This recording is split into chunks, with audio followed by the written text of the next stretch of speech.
Le he platicado en el programa de anoche y en el de hoy de los Diálogos por México, este foro convocado por la dirigencia del Partido Revolucionario Institucional, a fin de que quienes aspiran a la candidatura presidencial asistan, den sus opiniones, muestren lo que traen.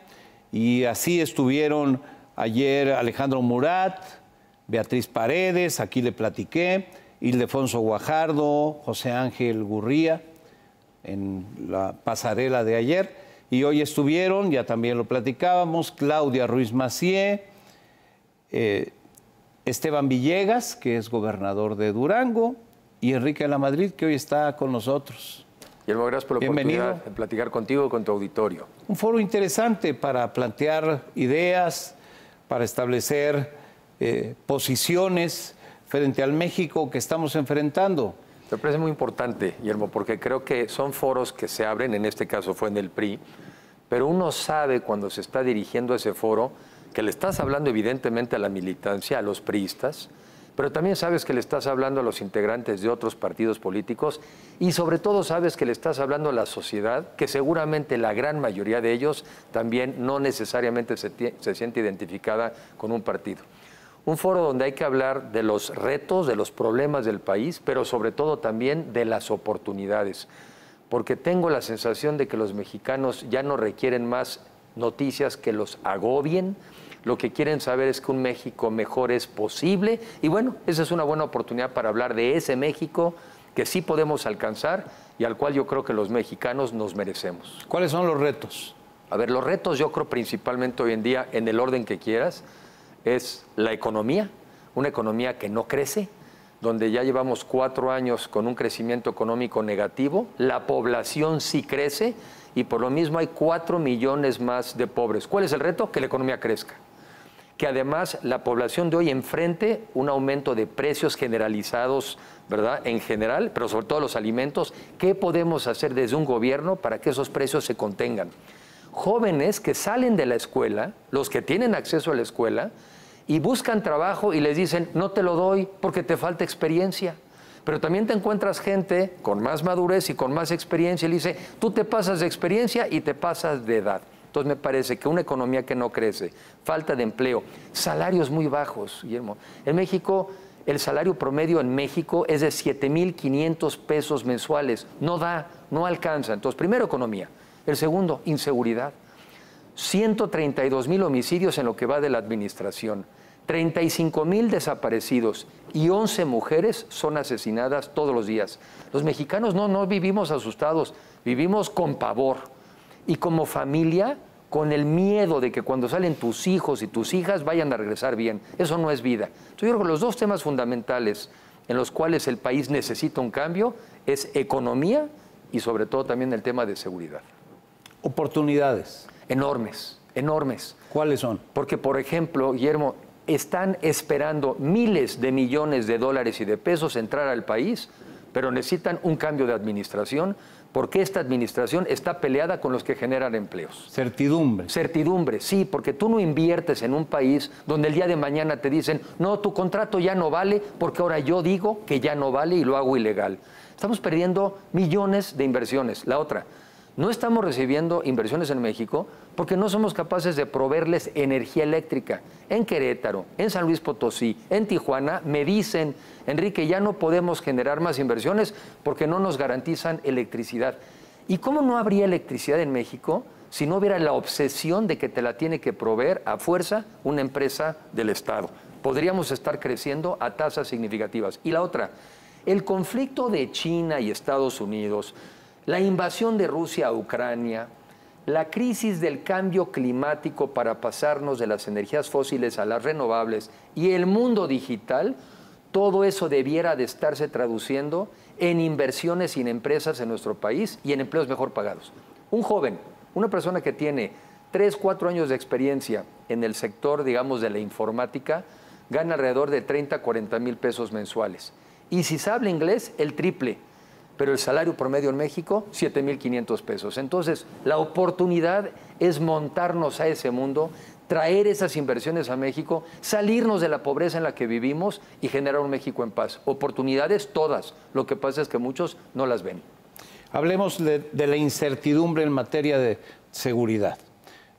Esta idea de abrazos no balazos es un fracaso.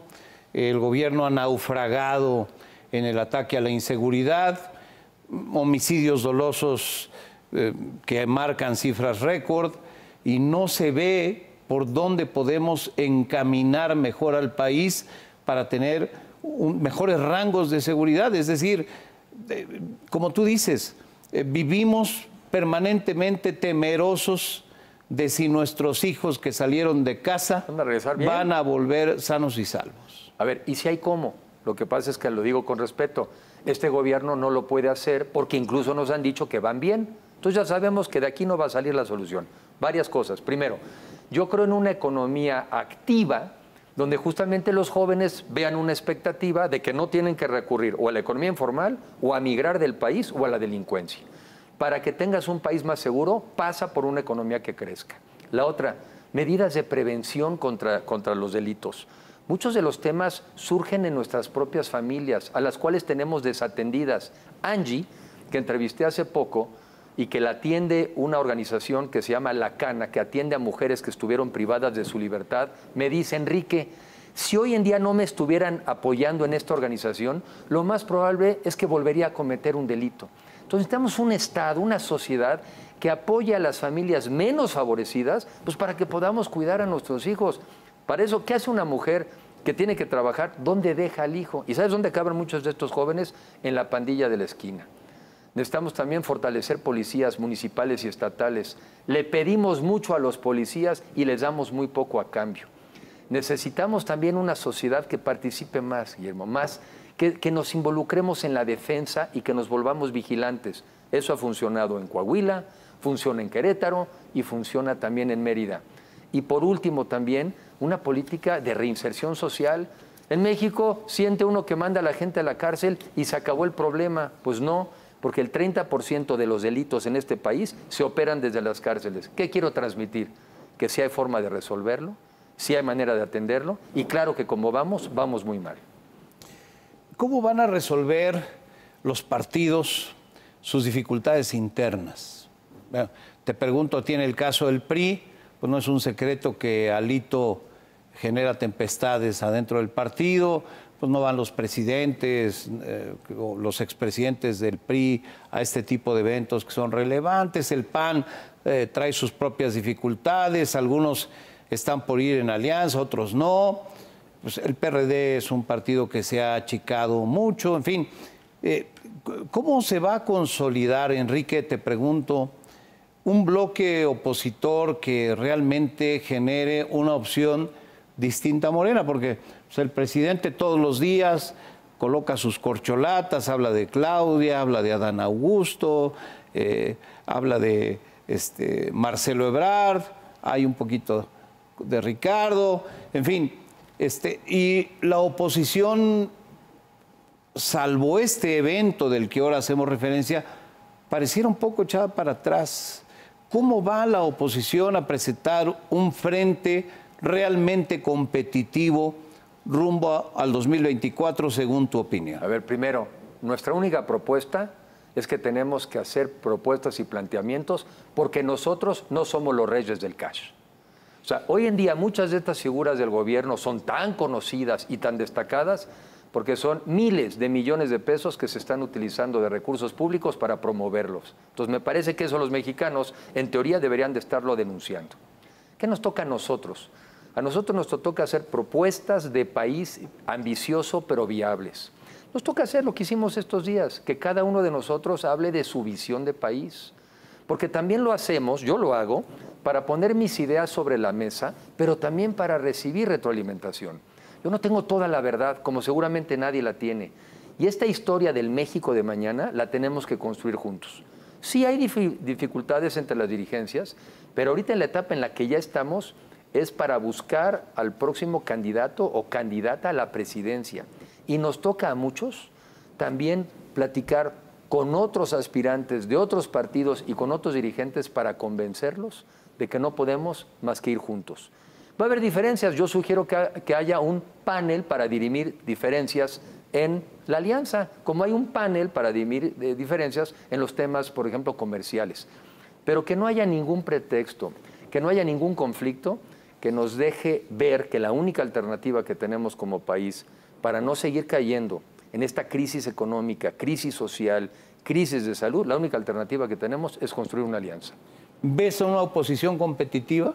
Sí, a ver, yo entre los eventos que hubo hace algunos días por parte de aspirantes panistas, los que he visto en este par de días del PRI, caray, veo gente con mucha capacidad, con mucha formación y con un enorme amor a México. La diferencia es que aquí vamos a tener que competir entre nosotros y no simplemente aspirar a la buena voluntad del gran elector. Ese México yo pensé que ya había pasado, pero se ve que nos lo quieren volver a traer otra vez, ese México del pasado al día de hoy. Y lo que nosotros necesitamos es competir en ideas y en propuestas. Una vez que tengamos un candidato o candidata, estoy seguro que en ese momento se alinearán los intereses de muchos mexicanos que ya no están contentos con el gobierno de hoy, que habían votado por ellos, pero que todavía no encuentran en la oposición un argumento suficiente para apostarle a esta alianza. ¿Hay forma de reafirmar la alianza después de esta crisis generada por la información que todos conocemos en relación a decisiones que tomó el PRI en la Cámara de Diputados, en fin, esta ruptura de la credibilidad, sobre todo entre los aliados? ¿Hay forma de recomponer eso y de conformar una alianza fuerte rumbo al 24? Sí, porque además, con todo el respeto a los dirigentes de los partidos, somos también muchos de los miembros y los militantes que tenemos algo que decir. Y al final del día, los que estamos aspirando por el cargo de máxima responsabilidad, somos nosotros los que nos podemos comprometer. Entonces, yo platico con algunos miembros de otros partidos y les digo, si coincidimos en lo fundamental, ¿por qué tú y yo no nos vamos a poner de acuerdo en formar parte de una alianza? Entonces, si el argumento es que no confío en fulano y mengano, yo te digo, ¿y no confías en mí tampoco? Y yo creo que cambia el argumento. Si ves en 2024 PRI, PAN, PRD, MC unidos para confrontar a Morena. Sí, porque no tenemos otra opción. Y en mi caso, creo que no tenemos la posibilidad de arriesgarnos a que este deterioro continúe y caigamos en un pozo del cual los mexicanos no nos podamos volver a levantar. Oye, 4 millones más de pobres y contando, 132,000 homicidios y contando, la tragedia en el tema de salud, la gente que va a los servicios públicos no las atienden, no les dan medicinas, no hay medicinas para gente con cáncer. ¿Y en serio pensamos que esa es la propuesta de país hacia adelante? A ver, nosotros cometimos errores y por eso perdimos. Y por lo menos en mi caso, yo aprendí. Pero que los mexicanos piensen que esta es la mejor alternativa, el suicidio nunca es una buena alternativa ante la muerte. ¿Unidos juega algo en todo este esquema, en toda esta ecuación? Sí, yo creo que el grupo que empezó con Sí por México y después ha habido otros grupos de la sociedad civil y que ahora ellos mismos se dieron cuenta de que es mejor salir unidos para que no den la impresión de que nos estamos fraccionando. Yo estoy convencido que la idea que ellos tienen sigue siendo la misma. Necesitamos una alianza de los partidos diferentes al gobierno, necesitamos una alianza con los ciudadanos, porque con eso sí podemos ir a un México mejor. Con eso sí podemos ir a las inversiones que hoy no están dispuestas a venir a México. Con eso sí le podemos dar esperanza a los jóvenes de que vamos a trabajar el sector privado y la academia para darle las habilidades que necesitan para obtener empleo y exigirles a las empresas que una vez que me lo capacitaste, le das empleo, ¿eh? No me lo pasas otra vez a las áreas de recursos humanos, donde luego les dicen que necesitan 2 años de experiencia. O sea, sí se puede, sí podemos, sí debemos, Guillermo. Enrique Lamadrid, estamos en el último tercio del sexenio. ¿Cómo te imaginas el final del gobierno de López Obrador? Lamentablemente muy complicado y muy crítico, porque para el año que viene, el quinto, habremos de haber tenido todavía un crecimiento económico 0, pero la población crece, entonces va a seguir empobreciendo la población. Yo veo, lo acabo de ver, estas obras de infraestructura se están volviendo verdaderos hoyos negros. Se están chupando el dinero de los mexicanos, el que le quitaron a los maestros, el que le quitaron a los médicos, el que le quitaron a las medicinas. Se lo está chupando, pero eso está yendo al bote de la basura. Entonces veo incluso las famosas finanzas públicas sanas, también las veo en peligro. Nos estamos debilitando a tal grado como país, pues que una crisis económica internacional nos puede poner en una situación muy difícil. Y lo peor de todo, peleados entre nosotros. Yo no entro al pleito. Yo no creo en la polarización, yo creo en un México unido y vamos a trabajar por ese México unido. Pero vienen años difíciles, como si estos no hubieran estado difíciles, Guillermo. Finalmente, Enrique, todo este tema de las Fuerzas Armadas, te expreso mi preocupación. Nunca había yo visto lo que veo publicado en medios en relación al jefe de las Fuerzas Armadas, al secretario de la Defensa, cartones, artículos, columnas, con señalamientos graves y estas filtraciones surgidas del hackeo a los archivos de la Defensa Nacional que revelan situaciones muy inconvenientes como nunca habíamos visto en la historia del país.